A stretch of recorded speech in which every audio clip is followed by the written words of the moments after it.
This is John Kohler with growingyourgreens.com. I have another exciting episode for you today. As you can see, today I'm on yet another field trip and we're visiting another viewer's house that was inspired by me. So I'm feeling really cool that this is happening today. And as you can see behind me, we're in North Las Vegas, and you can see, this is what the desert looks like.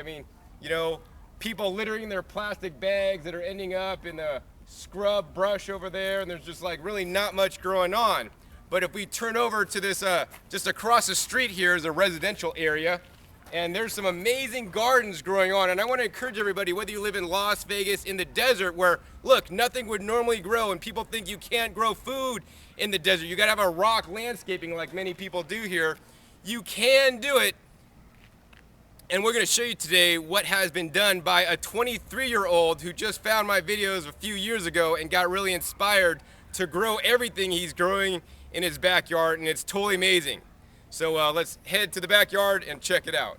This is your standard backyard in Las Vegas. As you can see, it's just rocks and it's barren and there's nothing growing. Now, your backyard could look like this, or maybe like the backyard over the way, they have a Miss Kitty play jump house. I don't know if they're having a birthday party or what today, but there's probably not a lot of food growing over there.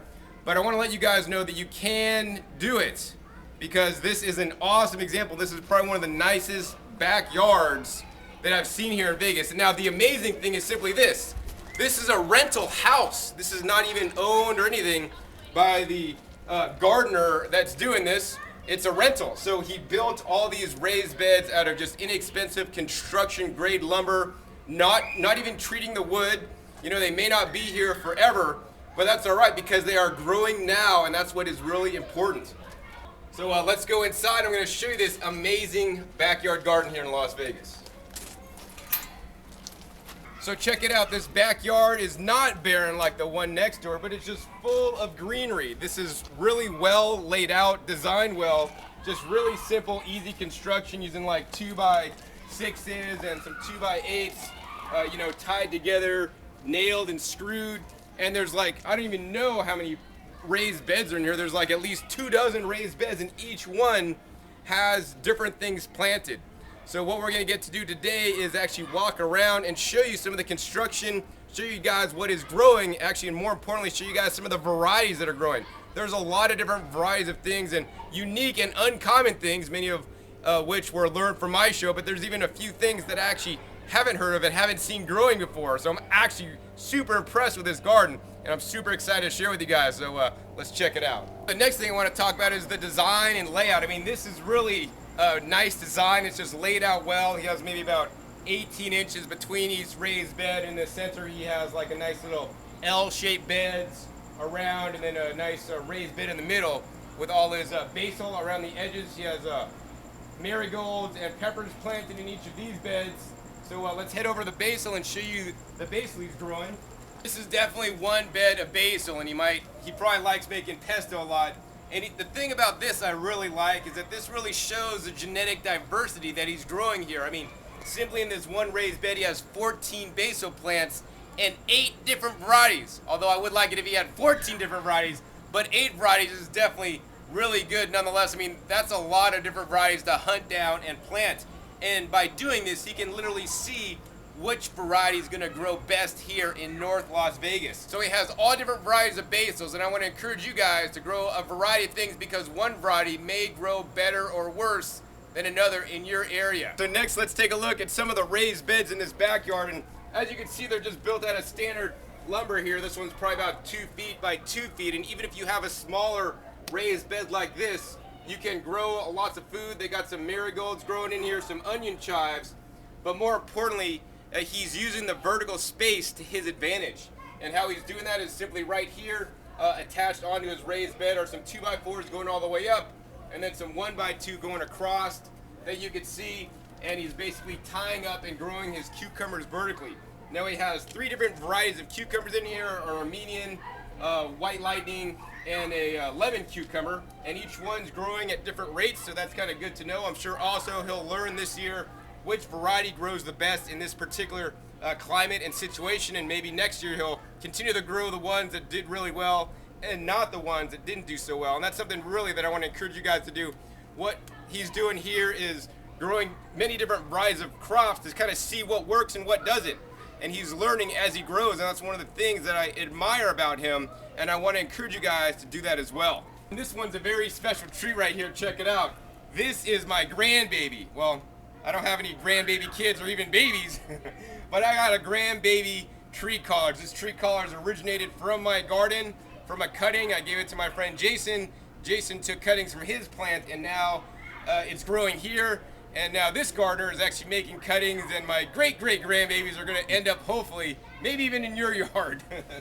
So once again, tree collards, it literally grows as a tree, and this is actually a really nice specimen. He's taken the time to stake it properly, and he's taken the time to, cut back all the bad leaves, and he has one nice trunk coming up, which is a good inch in diameter. And this is the way, in my opinion, a tree collard should be grown. Once it gets pretty tall, he's going to top it off and hopefully encourage it to bush out to produce more food. And he doesn't want it getting too tall for his neighbors. And that's the thing, you can control how much a plant grows, especially in the case of tree collards when it's putting on the leaves that may not necessarily affect too much of the yield by topping it. Actually, it'll probably increase the yield. But once again, on the things like cucumbers, you might not want to top it off because that probably will affect the yield. Next, let's take a look at this raised bed here, and this is his herb raised bed, and he did this really smart. I like how he did this. He built a 1 foot by about 8 foot raised bed, and then he actually put in dividers in here. So he made little growing compartments for each herb. Especially some herbs may want to get aggressive and take over, such as I know this guy will.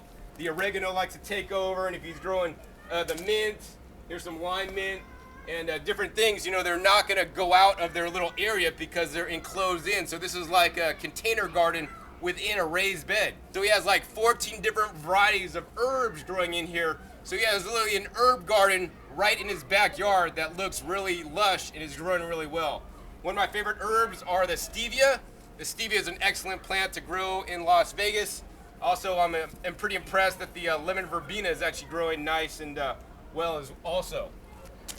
I mean, we could walk around his whole backyard and explain every different tree and plant. Besides having vegetables, he has a lot of fruit trees. So some of my favorites, including the loquat tree and the pineapple guava. He also has Rio guavas and an apple tree. He's even growing a goji berry. Here's a nice big bush of rosemary that's got its own bed. Now that's probably for a really good reason. He's got Egyptian walking onions. So these are really cool onions. What these are, they sprout on the top, and what'll happen is when they get older, they'll actually dump over, and then these will hit the ground, and then they'll actually sprout new plants and kind of just walk. Although there's not a whole lot of room to walk in this bed once they do turn over. You could probably take those, pop them off, and actually grow new plants and give them to another gardener so that these plants could be propagated and given to other people so that more people could grow their own food. Next, let's talk about some more herbs, and this is his mint bed. He did this really smart. He containerized each one, although it looks kind of like a raised bed, and he did it in like a stair-step fashion. So he has a lower one and an upper one, and I really like that design criteria of his garden to make it look really nice. And containing your mints is definitely an important thing to do because they will spread out. So he literally has 6 varieties of mint, and actually I can smell the chocolate mint above all else. Smells really nice, and the mints are growing really well. If you are not currently growing any food at home, you want to start growing some mint. Mint will grow literally as a weed, and it's one of the easiest things to grow. And once you got your foot in the door, or at least growing one thing, then you can move on to the more advanced levels like he's doing here. So let's take a look at some of the advanced things he's growing. Some of the other things he's growing here are the guavas. And guavas, you probably should grow those somewhere like Southern California where it doesn't freeze. It might get too cold in the wintertime. So he's planned ahead and built a trellis up the back so he could drape over something. And I've also recommended maybe putting some Christmas tree lights to keep them a little bit warmer. Besides the guava growing in here, I have something else that I talked about in my show, but I've never grown myself because this takes an incredibly long season, so I don't know how well it's going to do and if it's going to fruit or produce fruit, but it's cool that he's grown it nonetheless. This is actually called the Casa Banana, and this is a melon type fruit that I've eaten before in Puerto Rico, and I love the look of these leaves. I mean, these leaves look literally ornamental, and so these vines could actually get really long, so he's growing them against the brick wall. But this guy's growing up, and hopefully it'll vine out a long ways and maybe even produce some fruit for him. On this raised bed, once again, he's just using some literally 2x4s stacked up on top of each other to build the raised bed. It's probably like a 1 foot by about 8 foot again. And then he used, once again, some more 2x4s and some 1x2 to make a very simple trellis. I mean, this is just construction grade lumber that he did not treat. So will this last forever? Absolutely not. But is this allowing him to grow today with the minimal investment and minimal cost and the resources? Absolutely. And that, I believe, is what's really important. And especially because this is a rental that he could literally pick up and move all this stuff at a moment's notice if they decide to move. Nonetheless, in this raised bed, he's growing a lot of unique melons.